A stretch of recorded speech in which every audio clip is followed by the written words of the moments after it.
সালাম আলাইকুম। মনোযোগ সহকারে নিচের ভিডিওটার কথাটা শোনেন কি বলে।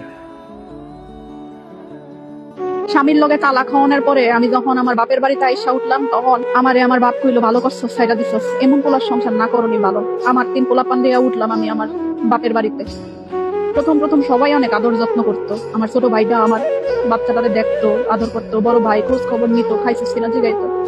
আস্তে আস্তে ওরা দুপুর বেলার যে খাওয়ান, সবাই সবার পাতে খাওয়ানোর লগে তরকারি মাইখা খায়।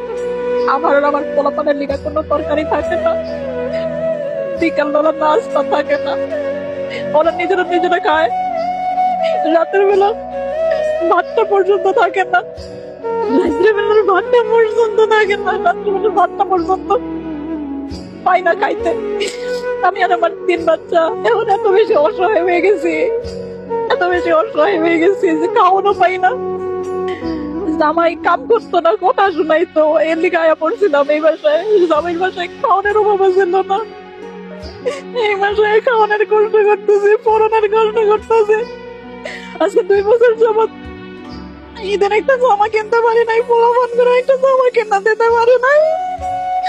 এখন মনে হয় যে জামাই সংসারটা করানো উচিত ছিল, বুঝাই শুনে জামাই সংসারটাই করানো উচিত ছিল। এত দুঃখ লাগে।